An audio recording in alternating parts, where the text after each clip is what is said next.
Sebagai jemaat warteg, aku ternyata lupa kalau kuliner atau makanan bisa begitu fancy, mewah.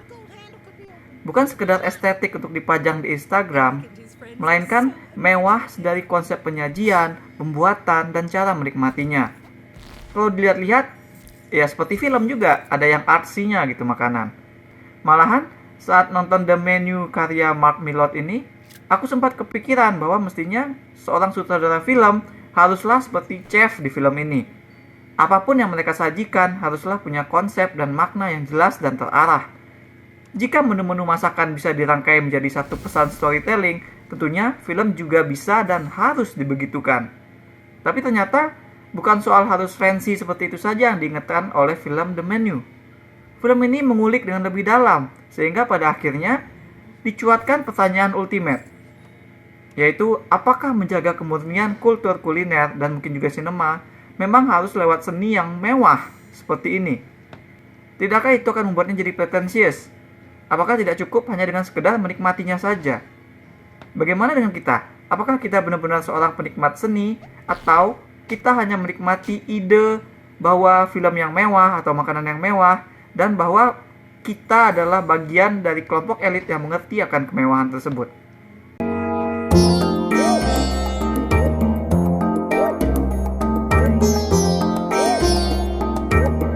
Makanan dalam medium film sering dijadikan simbol, kadang dikaitkan sebagai imaji seksual, dan juga sering juga dimunculkan sebagai ungkapan visual dalam cerita-cerita horor. Sepertinya itu karena makanan adalah yang paling dekat dengan kebutuhan mendasar manusia, sesuatu yang kita butuhkan untuk survive, sesuatu yang mengingatkan bahwa manusia punya urge. Dalam The Menu yang dikemas dalam horor bernada dark comedy, makanan ditampilkan sebagai suatu kemewahan. Karakter-karakter cerita adalah orang-orang kelas atas yang klaim mereka tuh mengerti dan merasa berhak mendapatkan kemewahan dalam makanan tersebut. Kritikus makanan, seorang foodie, bintang film, karyawan perusahaan besar, konglomerat, 12 orang diundang untuk jamuan makan malam oleh Resto Hawthorne di sebuah pulau. Chef Slowik yang diperankan oleh Voldemort Ralph Fiennes dapat banget mainin juru masak yang tampak kaku tapi brilian dan benar-benar perhatian terhadap yang ia lakukan. Di sini, si chef bukan saja telah mempersiapkan berbagai course menu sebagai sajian untuk malam itu, tapi juga mempersiapkan konsep storytelling mengerikan yang terselubung. Sajian demi sajian sebenarnya didesain untuk menghukum para tamu. Namun kesempurnaan rencana yang dimasak oleh si chef terancam cacat karena di antara para tamu duduklah si Margot, perempuan yang sebenarnya tak masuk ke dalam daftar undangan. Margot yang diperankan oleh Anya Taylor-Joy dengan mata bulatnya seolah menantang masakan dan maksud dari sang chef, hadir di sana karena menggantikan pacar dari teman yang mengajaknya. Tapi karena sudah terlanjur the show must go on, Margot kini harus dituntut harus menentukan sikap dan pilihan oleh sang chef, yang tentu saja baginya itu berarti hidup atau ikut mati. Horor ruang sempit The Menu bukan datang dari siapa pelaku sebenarnya, karena cerita dengan cepat mengestablish penjahatnya dari sikap chef yang sudah kayak pemimpin cult itu. Intensi dan maksud si chef di balik makanan-makanan dan aksi teatrikal penyajiannya lah yang dijadikan sebagai horor. Kalau course yang disajikan itu dibahas satu persatu, makanannya apa, maksudnya apa, maknanya apa bagi karakter yang sedang dihukum, tentu ini akan jadi sangat spoiler. Aku nggak akan lakukan karena bakal sama saja dengan membeberkan semua isi filmnya. The Menu memang rapuh seperti demikian, namun kerapuhannya itu hanyalah remahan kecil dari kelemahannya sebagai film. Yang aku mau tekankan di sini adalah bahwa sebenarnya The Menu memang berpotensi menjadi film yang sendirinya pretensius, dengan naskah yang disokong oleh karakter utama yang lemah. Ya kan, film ini bisa jadi nggak bagus gitu jika diracik oleh tangan-tangan yang salah. Untungnya sutradara Mark Millard beserta dua penulis naskah, Seth Reiss dan Will Tracy, paham pada kelemahan yang cerita mereka punya, sehingga mereka bekerja work around it. Sehingga jika ada satu kata yang harus digunakan untuk mendeskripsikan tes saat nonton ini, maka kata itu bukan maknyos tapi lincah. Gimana nggak lincah coba? Gini, salah satu flow dari desain cerita The Menu adalah protagonisnya, si Margot. Dia tuh outsider, literally orang luar. Dia tidak berkenaan dengan masalah dalam cerita, dia bukan penggemar makanan, dia tidak diundang ke sana, dia tidak ada sangkut pautnya dengan konflik yang dijadikan motivasi oleh Chef Slowik, ya kan? Nah, coba ini gimana membuat seorang outsider seperti ini menjadi tokoh utama yang akhirnya menggerakkan alur cerita. Nah, inilah kecerdikan naskah The Menu, kelincahannya. Kalau penulis yang cuek, yang nggak peduli sama skenario dan cuma mau ngasih kejutan dan melempar pesan-pesan kemanusiaan doang, nggak akan peduli dan akan menghasilkan horor yang sama sekali kosong dari cerita kayak gini. Sebaliknya, penulis The Menu berjuang untuk mengukuhkan posisi Margot, memberikannya alasan untuk ada di sana. Kayaknya aku belum pernah deh menyaksikan yang seperti ini sebelumnya. The way film menemukan cara supaya kejadian di pulau itu jadi personal bagi Margot. Cara film memberikan pilihan yang harus diputuskan oleh Margot lewat Chef yang langsung menunjuknya gitu. Jadi sebenarnya misteri satu lagi yang dipunya oleh cerita adalah siapa sebenarnya Margot.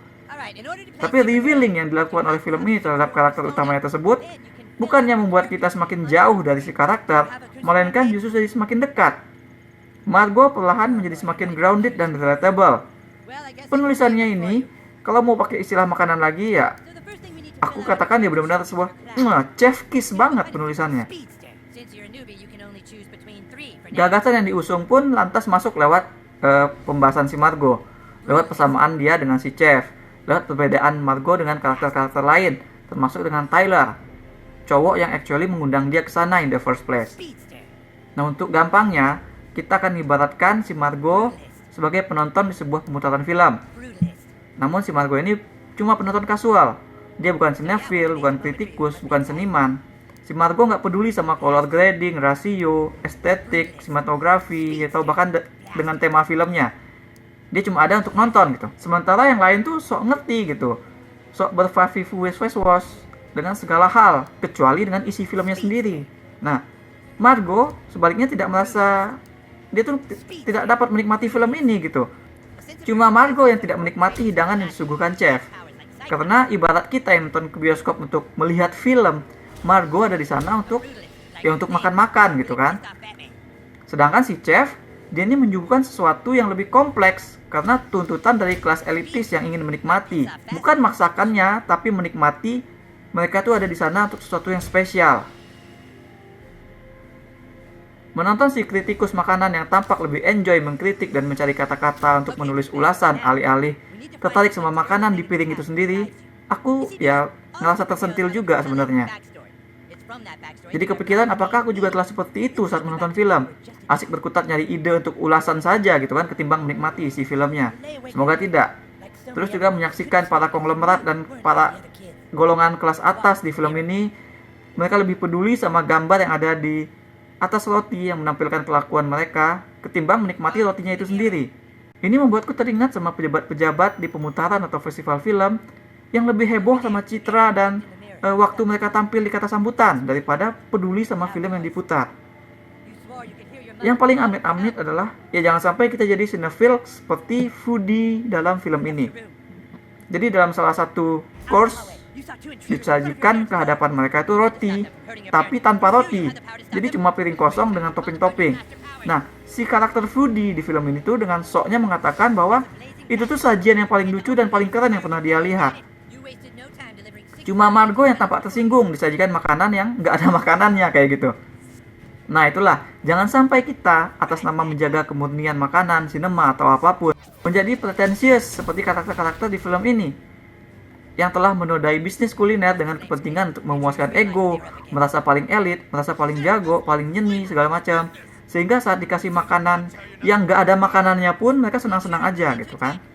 Film ini mau menunjukkan bahwa seni ternyata bisa menjadi sangat pretensius karena dinikmati oleh orang-orang yang seperti itu, yang juga pretensius. Jadi sebenarnya The Menu adalah cerita tentang chef yang merasa mulai kehilangan passion. Dia memasak tapi bukan lagi supaya masakannya dinikmati orang, melainkan untuk mengenyangkan ego para elitis yang sebenarnya tidak cinta sama kuliner. Hal tersebut memakannya dari dalam sehingga dia memilih untuk melakukan horor yang dia lakukan di sini. Makanya juga interaksi Chef dengan Margot berkembang menjadi dalam tingkatan yang sentimental. Cara Margot keluar dari tempat itu buatku sangat menyentuh. Karena ternyata begitu sederhana, simple, semua orang bisa melakukannya. Tapi Nggak semua orang di sana mau melakukannya. Ya kan, sebagai orang yang pernah bekerja di bidang yang melayani orang, kayak aku dulu pernah buka cafe dan serve customers myself, aku jadi nge-pick up sesuatu yang ekstra dari film ini. Bahwa film ini juga bicara tentang gimana kita bisa kurang menghargai para pembuat atau penyedia jasa, seperti chef atau koki. Perkara sepele seperti nggak ngucapin makasih, minta bumbu ekstra, minta kecap ekstra, atau lupa nama makanan, ternyata dapat begitu menyinggung bagi pembuat makanan itu gitu.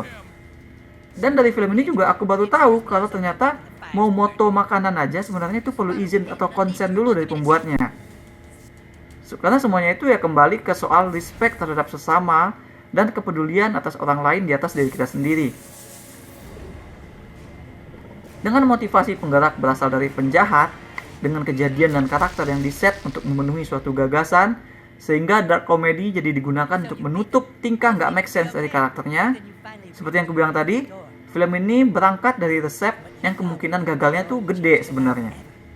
Tapi juga seperti sebuah hasil dari sebuah resep yang tergantung dari tangan yang bikin, film ini ternyata jatuh ke tangan yang tepat. Ternyata hasilnya bagus, enak gitu, fresh, dan ngasih sesuatu untuk kita pikirkan tanpa ikutan menjadi pretensius. Sepanjang durasi, kita akan dibuat terus penasaran, ngikutin apa yang sebenarnya terjadi, ngikutin course demi course makanan yang janggal dari si chef. Penampilan acting pemainnya pun ada pada takaran yang pas, sehingga karakter mereka yang nggak relate amat sama kita tidak jadi over, tidak jadi annoying gitu. Kita masih bisa merasakan simpati meski borok dan angkuhnya mereka tercuat ke permukaan. Film ini memang sepertinya dibuat untuk dinikmati sambil tertawa-tawa renyah, tanpa mengurangi nilai estetik dan kandungan gizi yang dimuat oleh ceritanya. Aku berikan 7,5 dari 10 bintang emas untuk The Menu. That's all we have for now. Menurut kalian, cara yang tepat untuk menikmati film itu yang seperti apa sih? Share pendapat kalian di komen. Jangan lupa hit like dan subscribe supaya nggak ketinggalan review-review dan playthrough lain. Kunjungi mydersit.com untuk review yang lebih detail. Kalian bisa juga kunjungi store mydersit di chiptolaka.com. Ada banyak kaos dan pernak-pernik custom yang unik, mulai dari film, musik, game, hingga wrestling. Thanks for watching. Remember in life, there are winners and there are losers.